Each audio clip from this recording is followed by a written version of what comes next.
All right, we've talked about renin, we've talked about angiotensin. Let's talk about aldosterone now. Aldosterone is the final hormone that gets your blood pressure to go up. And so, where does it come from? Aldosterone comes from a gland. I'm going to draw it here. And the gland is actually called the adrenal gland. Adrenal gland. And this gland literally sits right on top of the kidney. And so let me draw the kidney here for you, so you can kind of orient yourself to where this gland would be sitting. And of course you have two kidneys and you have two adrenal glands. You have the left and the right. And if you were to look inside of the adrenal gland, you'd notice that actually in the middle of the adrenal gland is an area that looks different than the outside. And we call that the medulla. The inside is the medulla. And the outer bit is the cortex. And they make different hormones. And this cortex is actually the part of the adrenal gland that makes the aldosterone. So let me draw some cortex cells here for you. And in the middle is a blood vessel kind of running through. I'll draw that in just a moment. So these cortex cells are basically like any other cells. They need food, they need nutrients, they need oxygen. And so these capillaries that are running through are going to provide all of that to these cortex cells. And if you were to take a little microscope and let's say look deep within these cells, maybe not even with a microscope, but let's say you were able to look deep within these cells, you'd notice that there's cholesterol in these cells. So there's cholesterol sitting inside of these cells, actually not visible, but it is there. And the cholesterol, I've always wondered, what is the point of cholesterol? It always seems like it's a bad thing. This cholesterol is actually really useful to these cells because it helps them make the hormone aldosterone. Actually, aldosterone comes from cholesterol, and if you put the molecules next to each other, you'll see how similar they are. They actually look really, really similar. So these cells are the ones making aldosterone. But of course, you can't just make aldosterone willy-nilly. You have to wait for the right moment, right? So when does that cell know to make aldosterone? What are the triggers? Well, there are a couple of triggers. One would be if you see, or if those cells encounter angiotensin 2. So if angiotensin 2 comes around, that would be one of the triggers to let the cholesterol turn into aldosterone.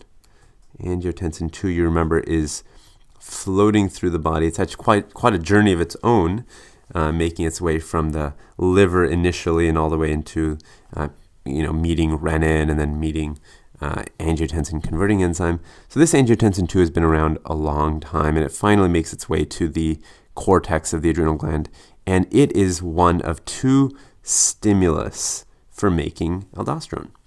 And the other stimulus is actually not a hormone, but it's actually the ion potassium. So, blood has a lot of sodium in it, but it also has a little bit of potassium in it. And if those potassium levels start creeping up, if you have a little bit too much potassium, then that is a stimulus for getting some aldosterone out there in the blood. So these are the two triggers for getting cholesterol into aldosterone. So just keep that in mind. And let's actually now make a little space on our canvas and see exactly where the aldosterone works and how it works. So let me scroll down and let's go back. Let's think back to our blood vessel that enters the kidney. And we know that we call that the afferent arteriole, and it goes into the glomerulus, which is that little clump of blood vessels I just drew there. And the afferent arteriole and efferent arteriole, this is all review now, right, are in the kidney. These are the blood vessels that have entered, and the efferent arteriole is exiting the glomerulus of the kidney. And you remember, this is our little kidney nephron, the Bowman's capsule and the proximal convoluted tubule. Then we have that loop of Henle, and we have that distal convoluted tubule that goes like that. And then it all kind of comes together in the collecting duct. So this is the nephron, right? This is our image of the nephron. And now to answer the question of where does aldosterone work, I needed to draw this because I wanted to show you that it actually works in this area that I'm circling in blue. So this is kind of the area that the aldosterone is working on. And right here, this part right here, is the late part of the distal, so I'll call it the late distal convoluted tubule. And the other part that it works on right here is the collecting duct. So these are the two areas that the aldosterone is actually going to have an effect on. So it's going to affect the kidneys. That's actually going to also affect the gut, but I'm not going to get into that too much detail because the main effect of aldosterone is on the kidney. And so let's try to blow up some of these areas so you can see exactly what I mean. Let me draw a cell here. Here's one cell, and just imagine that you've got another cell there, another cell there, and you've got, let's say, a few cells there, and they're lining the nephron, right? They're lining, let's say, the distal convoluted tubule or the collecting duct, and these are called principal cells. Principal cells, and it's actually spelled the way that a principal at a school would be called or spelled. So this is the principal cell, and on the other side of it, over here, you've got blood flowing. And you remember we talked about the peritubular capillaries. Peritubular capillaries. Well, this is where it comes into play. Peritubular capillary is actually sitting next to the principal cell, and blood is flowing through here. Blood is flowing through, and of course, this is filtrate, or what will soon be urine, is flowing through here.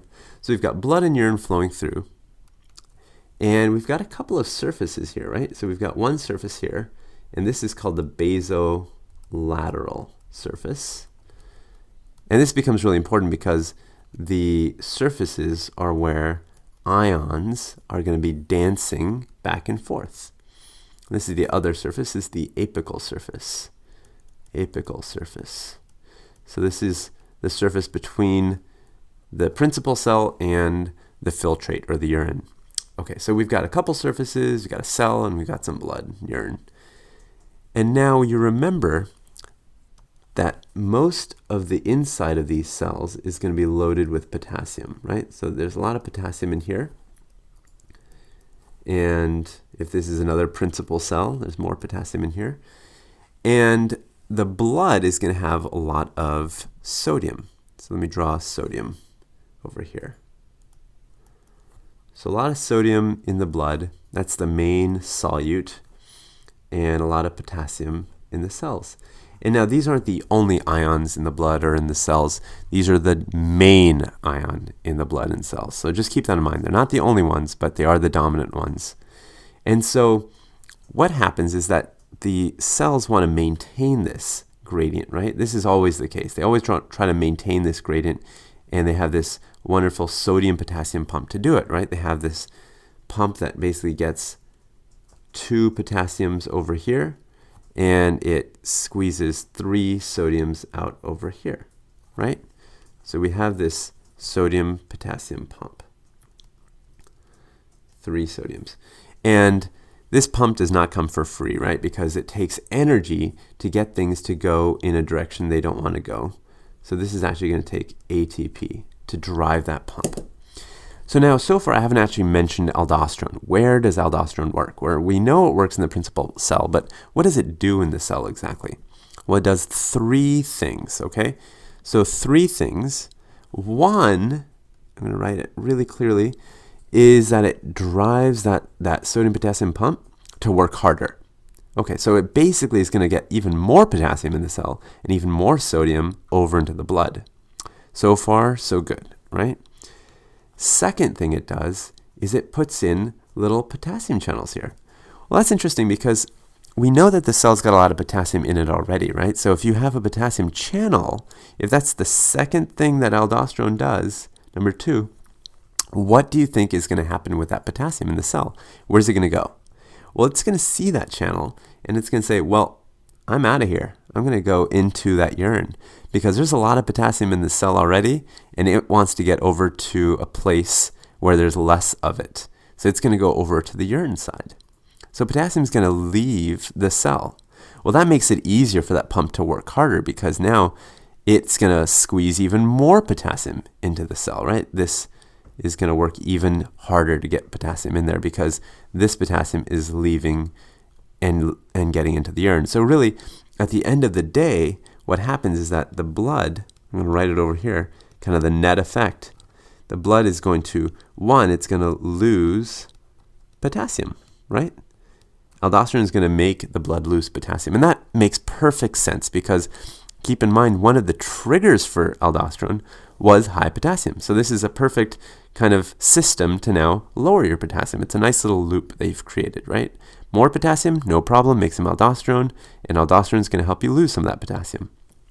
Okay, now going back to aldosterone, what's another thing that it does?